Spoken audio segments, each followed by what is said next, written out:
जय हिंद दोस्तों, स्वागत है आप सभी का आपके अपने यूट्यूब चैनल अहमद टेक्नोलॉजी में। दोस्तों, इस वीडियो में हम ओ लेवल M1R5 जो आपका न्यू एग्ज़ाम पैटर्न आया है उसके हिसाब से इस क्लास को करेंगे। और मैं आपको बता दूं, जो आपका न्यू एग्ज़ाम पैटर्न आया है दोस्तों, उसमें आपके जो एग्ज़ाम में केवल और केवल MCQ क्वेश्चन आ पाएंगे। ठीक है, जो थ्योरिकल क्वेश्चन आते थे 6 नंबर के 5 नंबर के, वो अब नहीं आएंगे। आपका जो एग्ज़ाम पैटर्न है वो चेंज हो चुका है। तो इसलिए हम जो क्लास स्टार्ट करेंगे, मैंने आपसे क्वेश्चन भी पूछा था कि आप MCQ की क्लास चाहते हैं या आप पूरे लॉन्ग क्वेश्चन की क्लास चाहते हैं, पूरा चैप्टर वाइज आप पढ़ना चाहते हैं। तो मेरे पास जितने भी कमेंट आए थे वो सभी MCQ क्वेश्चन पे आए थे कि सर आप केवल और केवल MCQ ही कराइए। तो इस वीडियो में मैं आपको एक छोटा सा इंट्रो बताने वाला हूँ कि आपके जो एग्ज़ाम में क्वेश्चन किस तरीके के आएंगे, आपको किस तरीके से तैयारी करनी है, किस लेवल से आपको तैयारी करनी है। तो इसमें 30 क्वेश्चन मैंने लिए हैं और सभी क्वेश्चन इंपॉर्टेंट हैं, आप सभी को ध्यान से देखना है। और ये जो है आपका पूरा चैप्टर नहीं है, M1R5 में आपके 9 चैप्टर हैं। तो इसमें जो चैप्टर 1 है इंट्रोडक्शन टू कंप्यूटर, उससे मैंने 30 क्वेश्चन लिए हैं ताकि आपको पता चल सके कि किस तरीके के क्वेश्चन एग्ज़ाम में आएंगे और आपको किस तरीके से तैयारी करनी है। ठीक है, और अगर आपने अभी तक चैनल को सब्सक्राइब नहीं किया है तो सब्सक्राइब कर लीजिए, बेल आइकन प्रेस कर दीजिए ताकि वीडियो का नोटिफिकेशन आपके पास सबसे पहले पहुँचे। ठीक है दोस्तों, तो चलिए वीडियो को शुरू करते हैं। थोड़ा सा मैं दोस्तों आपको एग्ज़ाम पैटर्न के बारे में बता देता हूँ कि आपका जो एग्ज़ाम पैटर्न है वो कितना चेंज हुआ है और क्या क्या उसमें चेंजेस हुए हैं। जैसा कि आप जानते हैं, पहले जो आपके एग्ज़ाम में आते थे टोटल 100 नंबर का आपका एग्ज़ाम होता था। 40 नंबर के उसमें true false, MCQ, fill in the blanks और मैचिंग पूछे जाते थे। इसमें फर्स्ट पार्ट में आपको 20 नंबर लाना कंपलसरी होता था और सेकंड जो पार्ट होता था आपका, उसमें थ्योरिकल क्वेश्चन आते थे 5 नंबर के, 7 नंबर के, 8 नंबर के, उसमें भी आपको क्वालिफाई होना होता था। तो इसमें आप क्या चेंजेस हुए हैं, आपके एग्ज़ाम में अब टोटल क्वेश्चन MCQ आएंगे। ठीक है, ये जुलाई 2022 से जो पैटर्न है लागू होगा। जिन बच्चों का एग्ज़ाम जुलाई 2022 में है उनका जो एग्ज़ाम है वो न्यू एग्ज़ाम पैटर्न से ही होगा। अब आपके एग्ज़ाम में टोटल क्वेश्चन MCQ आएंगे और सभी क्वेश्चन ये क्या होंगे दोस्तों, टोटल आपके एग्ज़ाम में 100 क्वेश्चन होंगे और आपको 2 घंटे का इसमें समय दिया जाएगा। ठीक है, और इसमें नेगेटिव मार्किंग, कुछ बच्चे पूछ रहे थे कि सर क्या नेगेटिव मार्किंग हो चुकी है? नहीं, नेगेटिव मार्किंग ना ही पहले थी दोस्तों और ना ही नेगेटिव मार्किंग अब है आपके एग्ज़ाम में। ठीक है, तो 100 में से आपको कितने नंबर लाना ज़रूरी है, ये भी काफ़ी बच्चों का सवाल था। तो 100 में से आपको दोस्तों 33% नंबर लाना अनिवार्य है। ये केवल और केवल थ्योरी एग्ज़ाम में है। ठीक है, जो आपका 100 नंबर का एग्ज़ाम होगा उसमें आपको क्या करना है, 33% नंबर लाना ज़रूरी है 100 में से, यानी 33 नंबर पे आप पास हो जाओगे। इसके बाद आपका एक प्रैक्टिकल भी होगा। पहले एक ही प्रैक्टिकल होता था, अब होंगे 4 प्रैक्टिकल। हर मॉड्यूल का अपना अलग प्रैक्टिकल होगा और उसको भी आपको क्वालिफाई करना होगा, तभी आप पास माने जाओगे। प्रैक्टिकल भी क्वालिफाइंग है और ये भी जो आपका एग्ज़ाम है ये भी क्वालिफाई करना ज़रूरी है, तभी आप एक मॉड्यूल में पास माने जाओगे। ठीक है, तो ये आपका सिलेबस है। सिलेबस में दिखा देता हूँ आपका क्या है। ये M1R5 का जो मॉड्यूल नेम है, information technology tools and network basics, ये आपका मॉड्यूल नेम है M1R5। इसमें चैप्टर जो आपका फर्स्ट है introduction to computer, second chapter है introduction to operating system, third है आपका वर्ड प्रोसेसिंग, 4 है स्प्रेडशीट, 5 है प्रेजेंटेशन, 6 है आपका introduction to internet and WWW, 7 है आपका ईमेल, सोशल नेटवर्किंग और E-गवर्नेंस, चैप्टर 8 है digital financial tools and its application और 9 है आपका लास्ट चैप्टर है M1R5 में overview of future skill and cyber security. Total 9 chapter है और इन 9 चैप्टर के चैप्टर वाइज आपको MCQ यही मिलेंगे। मैं आपको चैप्टर वाइज MCQ कराऊंगा। ठीक है, तो इस वीडियो में केवल फर्स्ट चैप्टर के थोड़े से क्वेश्चन मैंने लिए हैं जो इम्पोर्टेंट है। ये केवल आपकी इंट्रोडक्शन क्लास है, इसलिए मैं आपको बताना चाहता हूँ कि किस तरीके से एग्ज़ाम आएगा और आपको किस लेवल से तैयारी करनी है। ठीक है, तो चलिए क्वेश्चन पे बात कर लेते हैं। पहला क्वेश्चन जो है आपका वो है कंप्यूटर क्या है, व्हाट इज़ कंप्यूटर। कंप्यूटर क्या है, इसमें 1 नंबर में परिभाषा पूछ सकता है। तो उसमें आपको ऑप्शन में मिल सकता है इलेक्ट्रॉनिक मशीन है, कैलकुलेटर है, या गणना यंत्र है, काउंटिंग मशीन है, या ऑल ऑफ द अबव। अगर इनमें से एक मिले और कुछ ऑप्शन अलग हों तो दोस्तों आपको इनमें से जो भी ऑप्शन हो उसको सही करना है। अगर ऑल ऑफ द अबव ना हो ऑप्शन में तो आपको इनमें से जो भी होगा उस पर क्लिक करना है। ठीक है, वही आपका आंसर होगा। लेकिन यहाँ पे जो आंसर हो जाएगा हमारा, हो जाएगा option number D, all of the above. ठीक है, और ऑप्शन नंबर डी सही हो जाएगा, क्योंकि जो कंप्यूटर होता है वो आपका उसको हम कैलकुलेटर भी बोलते हैं, आपने कहीं पे देखा होगा। गणना यंत्र भी इसको बोलते हैं और इसको हम इलेक्ट्रॉनिक मशीन भी बोलते हैं। कई परिभाषा कंप्यूटर की निकलती है, तो उसी के हिसाब से इसका आंसर हो जाएगा option number D. Question number 2 है आपका, कंप्यूटर के संस्थापक कौन है। कंप्यूटर के संस्थापक कौन है, कंप्यूटर को किसने बनाया, ये आपसे पूछा है। वो न्यूमैन है, option number A. Option number B है J S Gilby. Option number C है आपका चार्ल्स बेबेज, और डी है इनमें से कोई नहीं। तो आप सभी जानते हैं कंप्यूटर के जो संस्थापक माने जाते हैं उनका नाम है Charles Babbage. Option number D क्या हो जाएगा, सही आंसर इसका हो जाएगा। क्वेश्चन नंबर 3 है आपका, सबसे पहला कंप्यूटर का क्या नाम था, जो आपका सबसे पहला कंप्यूटर था उसका क्या नाम था। इलेक्ट्रॉनिक कंप्यूटर की यहाँ पे बात हो रही है, तो सही आंसर क्या होगा इसका, ऑप्शन नंबर 20 का सही आंसर हो जाएगा। ठीक है। क्वेश्चन नंबर 4 है, कंप्यूटर का हिंदी नाम क्या है। अब आप ये बोल रहे होंगे कुछ बच्चे कि सर इतने इजी क्वेश्चन आप क्यों करा रहे हो। देखिए एग्जाम में जो आपके क्वेश्चन आएंगे ना वो इसी तरीके के क्वेश्चन आने वाले हैं आपके। ठीक है, जितने ज़्यादा कठिन क्वेश्चन आएंगे, और फर्स्ट चैप्टर है इसमें यही सब है, कंप्यूटर के जनक कौन है। ठीक है, तो यही सब इसमें है, पहला कंप्यूटर, ये सब जो है फर्स्ट चैप्टर में है। बाकी जो आपके चैप्टर होंगे उसमें आपके अच्छे लेवल के क्वेश्चन हैं। तो कंप्यूटर का हिंदी में नाम क्या है, कंप्यूटर को हिंदी में क्या बोलते हैं, आपसे पूछा है, तो ऑप्शन नंबर डी सही हो जाएगा, सी सही हो जाएगा, संगणक। ठीक है जी, संगणक कंप्यूटर को हिंदी में बोला जाता है। 5 क्वेश्चन है, सीपीयू का पूर्ण रूप क्या है। सीपीयू की फुल फॉर्म यहाँ पे आपसे पूछी है, तो क्या होगी इसकी फुल फॉर्म बताइए। Central processing unit, central problem unit, central processing union. तो क्या सही आंसर होगा, ये आपसे पूछा है। तो इसका जो सही फुल फॉर्म होता है, पूर्ण रूप होता है, वो होता है आपका central processing unit. Option number A सही आपका आंसर हो जाएगा। क्वेश्चन नंबर 6 है आपका, प्रिंटर कितने प्रकार के होते हैं। प्रिंटर जो है आपके कितने प्रकार के होते हैं, ये आपसे पूछा है। बताइए दोस्तों, क्या कंप्यूटर 3 प्रकार के होते हैं, 5 प्रकार के होते हैं, सी पे 2 प्रकार के होते हैं, या डी 4 प्रकार के होते हैं। कितने प्रकार के आपके प्रिंटर होते हैं, बताइए क्या आंसर सही होगा। तो आपके जो दोस्तों प्रिंटर होते हैं यहाँ पे ऑप्शन नंबर सी सही हो जाएगा। प्रिंटर जो होते हैं कितने प्रकार के होते हैं, वो 2 प्रकार के होते हैं। ठीक है, कौन कौन से ये मैं आपको बता देता हूँ, पूरा एक्सप्लेन मिलेगा आपको यहाँ पे। और ये ई बुक भी तैयार हो रही है, M1R5 की, M2, M3 और M4 की, चारों मॉड्यूल की अलग अलग ई बुक होगी। और चैप्टर वाइज MCQ होंगे, जितने भी MCQ बन सकते हैं सभी MCQ होंगे। और जब ये ई बुक रेडी हो जाएगी तब मैं आपको बता दूंगा। ठीक है, यूट्यूब पे ये फ्री होगी। टाइप्स ऑफ प्रिंटर, प्रिंटर के प्रकार होते हैं, 2 प्रकार के होते हैं, इम्पैक्ट प्रिंटर और नॉन इम्पैक्ट प्रिंटर। ये आपने सुना भी होगा। तो इम्पैक्ट प्रिंटर में कौन कौन से प्रिंटर आते हैं, ये भी आपसे पूछ सकता है। डॉट मैट्रिक्स प्रिंटर आता है इम्पैक्ट प्रिंटर में। ठीक है, सेकंड है डेजी व्हील प्रिंटर, ये भी इम्पैक्ट प्रिंटर में ही आता है। और आपका जो नेक्स्ट है वो है DRAM, ये नहीं है, हाँ ड्रम प्रिंटर जो आपका ड्रम लिखा है, ये ड्रम प्रिंटर भी आपका इम्पैक्ट प्रिंटर में ही आता है। और आपका बैंड प्रिंटर जो है वो भी इम्पैक्ट प्रिंटर में ही आता है। और चैन प्रिंटर ये भी आपका इम्पैक्ट प्रिंटर में ही आता है।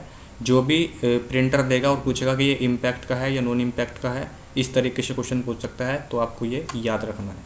ठीक है, फिर नेक्स्ट है नॉन इम्पैक्ट प्रिंटर कौन कौन से होते हैं। इसमें आपसे 3 ही प्रिंटर पूछता है ज़्यादातर।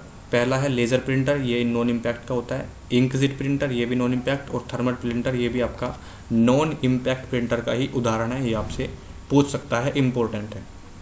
क्वेश्चन नंबर 7 है, रैम का फुल फॉर्म क्या है। रैम की फुल फॉर्म आपसे पूछी है, random access memory, read access memory, C पे है read automatic memory, none of these. बताइए इसका क्या आंसर सही होगा। तो रैम का जो फुल फॉर्म होता है वो होता है आपका random access memory. Option number A सही आंसर हो जाएगा। ठीक है जी, ऑप्शन नंबर ए सही हो जाएगा। 8 है आपका, रोम का पूर्ण रूप क्या है। आप सभी जानते हैं मेमोरी 2 प्रकार की होती है, रैम और रोम। ठीक है, तो यही आपसे पूछा है। रोम की फुल फॉर्म क्या है, read only memory, read online memory, read automatic memory, read only memory, या ऑल ऑफ द अबव, उपरोक्त सभी। तो सही आंसर हो जाएगा आपका option number C, read only memory. Question number 9 है, BIOS basic input output system, इसकी फुल फॉर्म होती है। और यही आपसे पूछा है कि बायोस का पूर्ण रूप क्या है। तो बेसिक इनपुट आउटपुट सिस्टम, यही इसका फुल फॉर्म होता है। ऑप्शन नंबर ए सही आंसर हो जाएगा। क्वेश्चन नंबर 10 में है, इनमें से कौन सा इम्पैक्ट प्रिंटर का उदाहरण है। इम्पैक्ट प्रिंटर का उदाहरण है, मैंने अभी आपको बताया था कौन कौन से प्रिंटर इम्पैक्ट होते हैं और कौन कौन से नॉन इम्पैक्ट होते हैं। तो इम्पैक्ट का आपको आंसर बताना है। देखिए लेज़र प्रिंटर किसका होता है, नॉन इम्पैक्ट का। इंकजेट भी किसका होता है, नॉन इम्पैक्ट का होता है। तो क्या बचा, डॉट मैट्रिक्स प्रिंटर बचा आपका, और ये क्या होता है आपका इम्पैक्ट प्रिंटर की श्रेणी में आता है। सभी बच्चे चैनल को सब्सक्राइब जरूर कर लीजिए दोस्तों, क्योंकि हमें थोड़ा मोटिवेशन मिले, आपके लिए इतनी मेहनत करते हैं, बहुत समय इन चीज़ों में लगता है। ठीक है, तो सब्सक्राइब सभी कर लीजिएगा ताकि टाइम से नोटिफिकेशन भी पहुंच जाए आपके पास, ठीक है। थर्मल प्रिंटर किस प्रिंटर का उदाहरण है? यहाँ पे आपको प्रिंटर दे दिया और यहाँ पे पूछा है आपसे कि ये किस प्रिंटर का उदाहरण है, ये आपसे पूछा है, बताओ। Thermal printer, thermal printer, inkjet printer और लेज़र प्रिंटर किसके उदाहरण होते हैं? ये होते हैं नॉन इम्पैक्ट प्रिंटर के उदाहरण, ठीक है जी। आंसर हो जाएगा ऑप्शन नंबर बी। कंप्यूटर के कितने भाग होते हैं? ये आपसे पूछा है। कंप्यूटर के कितने पार्ट्स होते हैं, ठीक है, ये आपसे पूछा है।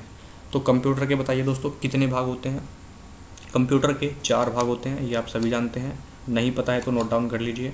पहला होता है मॉनिटर, माउस, कीबोर्ड और सीपीयू, ठीक है। मॉनिटर, सेकंड होता है माउस, थर्ड होता है कीबोर्ड और फोर्थ होता है आपका सीपीयू। इनसे आपका क्या है, कंप्यूटर मिलके बनता है, ठीक है जी। क्वेश्चन नंबर 13 जो है वो आपसे पूछा है, कंप्यूटर के वे भाग जिन्हें हम देख व छू सकते हैं उनको क्या बोलते हैं? हार्डवेयर, सॉफ्टवेयर, ऑपरेटिंग सिस्टम या नन ऑफ दीज, इसमें से कोई नहीं। क्या सही आंसर होगा ये आपको बताना है। कंप्यूटर के कितने भाग हो, सॉरी, कंप्यूटर के वे भाग जिन्हें हम देख सकते हैं, ये आपसे पूछा है। जिनको आप देख सकते हैं और छू सकते हैं उनको हम क्या बोलते हैं जी? उनको हम क्या बोलते हैं? उनको हम हार्डवेयर बोलते हैं। ऑप्शन नंबर ए सही आंसर हो जाएगा। क्वेश्चन नंबर नेक्स्ट है आपका क्वेश्चन नंबर 14, कंप्यूटर के विभाग जिन्हें हम केवल देख सकते हैं वो क्या कहलाते हैं? वो क्या कहलाते हैं जी? सॉफ्टवेयर कहलाते हैं, ठीक है। क्या कहलाते हैं? सॉफ्टवेयर कहलाते हैं। इसका आपको सॉफ्टवेयर के 2 उदाहरण कमेंट बॉक्स में लिखने हैं सभी को। सॉफ्टवेयर के 2 एग्जाम्पल, कौन कौन से सॉफ्टवेयर होते हैं।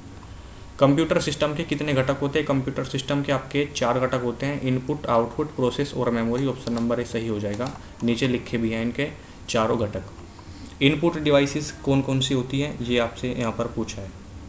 देखिए इनपुट डिवाइसेस, कीबोर्ड आपका इनपुट होता है। यहाँ से क्वेश्चन 100% आएगा, या तो आपको कीबोर्ड दे देगा, पूछेगा ये इनपुट है या आउटपुट है, या इनपुट का एग्जाम्पल पूछेगा, ऑप्शन में दे देगा कीबोर्ड या और 2-3 एग्जाम्पल आउटपुट के दे देगा, तो ये आपको बताना होगा।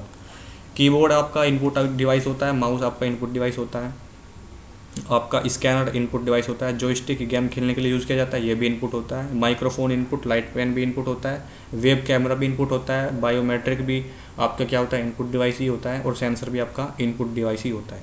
और कुछ इनपुट डिवाइस MICR ये भी क्या होते हैं, इनपुट ही होते हैं। मैग्नेटिक इंक कैरेक्टर रीडर काफ़ी इंपॉर्टेंट है ये।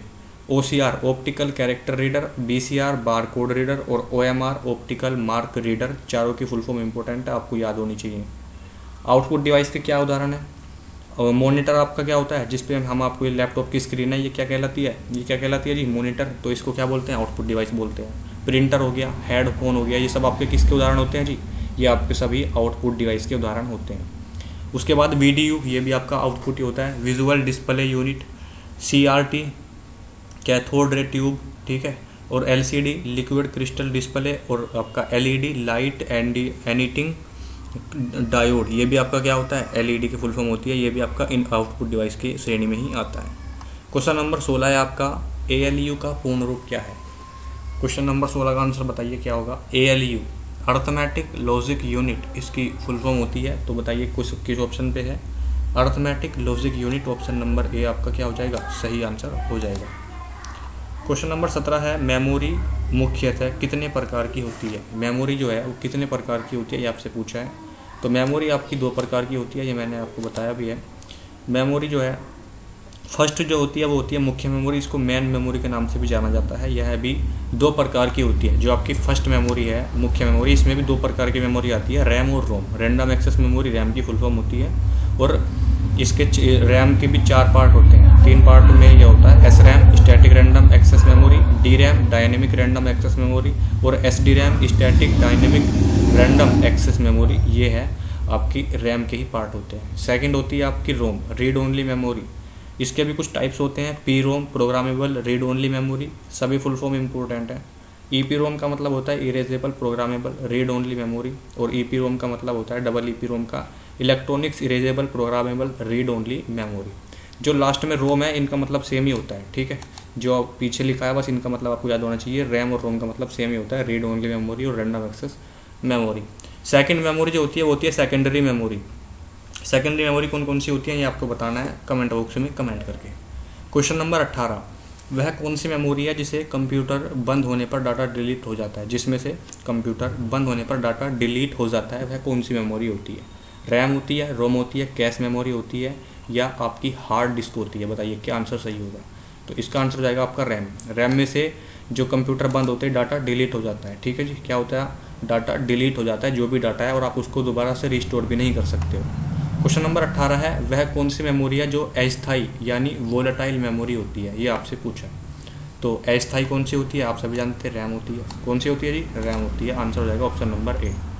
वह मेमोरी जो स्थायी होती है, नॉन वोलेटाइल होती है, आंसर हो जाएगा option number A, ROM, read only memory. ये आपकी क्या होती है? स्थायी होती है, मदरबोर्ड पर लगी होती है। आप कितने प्रकार से दस्तावेजों को सेव कर सकते हैं? ये आपके लिए होमवर्क है, ठीक है। ये आपके लिए क्या है? HW है, होमवर्क है। आप कितने प्रकार से डॉक्यूमेंट को सेव कर सकते हैं? ये मैंने कम्युनिटी में भी डाला था क्वेश्चन, तो उसमें ज़्यादातर बच्चों ने गलत ही आंसर दिया था, तो आपको बताना है। ये आपके लिए होमवर्क है। क्वेश्चन नंबर 20 का क्या आंसर होगा? 21 नंबर पे है, परीक्षा आंकलन के लिए किस टेक्नोलॉजी का प्रयोग किया जाता है? तो आप सभी जानते हैं, आप जो एग्ज़ाम देते थे पहले ओ लेवल का OMR पे, उसके लिए किसका यूज़ करते हैं हम? उस पर हम OMR का यूज़ करते हैं। किसका? OMR का ही हम यूज़ करते हैं। ऑप्शन नंबर भी सही आंसर हो जाएगा। OCR की क्या फुल फॉर्म होती है ये बताइएगा? Optical character reader. OMR की होती है ऑप्टिकल मार्क रीडर। MICR की होती है मैग्नेटिक रिंग कैरेक्टर रीडर। और MCR की क्या होती है ये आपको बताना है, आपके लिए होमवर्क है। क्वेश्चन नंबर 22 है आपका, बेस 8 में संख्याओं को क्या कहा जाता है? बेस 8 में पूछा है, तो क्या बोलते हैं हम? ऑक्टल बोलते हैं, डेसिमल बोलते हैं, हेक्साडेसिमल, या बाइनरी सिस्टम बोलते हैं? तो बेस 8 में पूछा है तो ऑक्टल सिस्टम बोलते हैं। ऑप्शन नंबर ए सही आंसर हो जाएगा, ठीक है। फिर है, बेस 16 में संख्याओं को क्या कहा जाता है? ये सभी क्वेश्चन ओ लेवल में पूछे जा चुके हैं, ठीक है। तो बेस 16 में क्या बोलते हैं संख्याओं को? हेक्साडेसिमल बोलते हैं। बेस 16 में हेक्साडेसिमल बोलते हैं। बेस 10 में संख्याओं को क्या बोला जाता है जी? बेस 10 में आपसे पूछा है तो बेस 10 में संख्याओं को डेसिमल बोला जाता है, ये आप सभी जानते हैं। बेस 2 में संख्याओं को बाइनरी सिस्टम बोला जाता है, 0 और 2 ही इसमें शामिल होते हैं। 26 नंबर क्वेश्चन है, इनमें से कौन सा आउटपुट डिवाइस नहीं है? आउटपुट डिवाइस नहीं है ये आपसे पूछा है, तो बताइए क्या? प्लॉटर, MICR, OMR या OCR? आउटपुट डिवाइस नहीं है ये आपसे पूछा है। मैंने अभी आपको ऊपर सब कुछ एक्सप्लेन कर दिया, कौन से आउटपुट होते हैं और कौन से इनपुट होते हैं। तो इस क्वेश्चन का क्या आंसर होगा बताइए दोस्तों? प्लॉटर, MICR, OCR, OMR, बताइए कौन सा आंसर सही है? देखिए यहाँ पे आउटपुट डिवाइस है, ये होना चाहिए था यहाँ पे। कौन सा आउटपुट डिवाइस है? तो आपका जो MICR है इनपुट होता है, OMR इनपुट होता है, और OCR भी क्या होता है? इनपुट होता है। आंसर हो जाएगा ऑप्शन नंबर ए सही, प्लॉटर, ठीक है जी। प्लॉटर सही आंसर हो जाएगा। इनमें से कौन सा ऑपरेटिंग सिस्टम के अंतर्गत आता है? कौन सा ऑपरेटिंग सिस्टम के अंतर्गत आता है? वेब ब्राउज़र नहीं, वर्ड प्रोसेसिंग नहीं, स्प्रेडशीट नहीं, ये सब तो क्या होते हैं? सिस्टम सॉफ्टवेयर के अंदर पूछा है, सॉरी, सिस्टम सॉफ्टवेयर के अंतर्गत आता है, जो वो आपसे पूछा है। तो क्या आंसर होगा बताइए? Operating system, web browser, word processing या स्प्रेडशीट? क्या सही आंसर होगा? सिस्टम सॉफ्टवेयर पूछा है, तो सही आंसर हो जाएगा ऑप्शन नंबर ए, ऑपरेटिंग सिस्टम। ये सिस्टम सॉफ्टवेयर की श्रेणी में ही आते हैं। इनमें से कौन सी दूर संचार की डिवाइस है? प्रिंटर, मॉनिटर, मॉडेम या कीबोर्ड? सही आंसर क्या होगा? सभी बच्चे बताइए कमेंट करके, सही आंसर क्या होगा? तो सही आंसर हो जाएगा इसका ऑप्शन नंबर सी, मॉडेम। ये क्या होता है? आपका दूर संचार की डिवाइस होती है।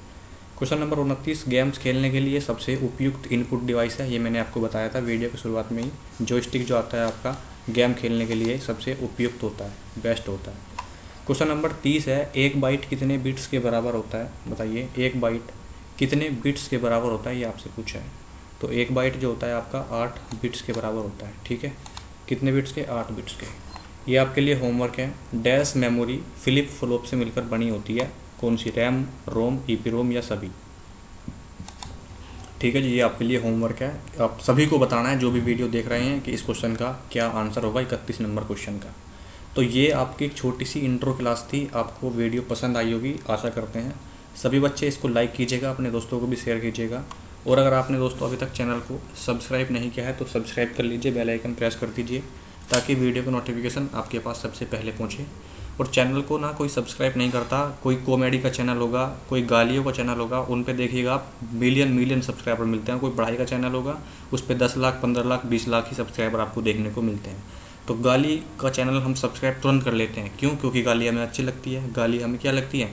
अच्छी लगती हैं, और सब्सक्राइब करते हैं, बेल आइकन भी प्रेस करते हैं ताकि उसका नोटिफिकेशन हमारे पास सबसे पहले आए और हम उस गालियों को सबसे पहले सुनें, ठीक है।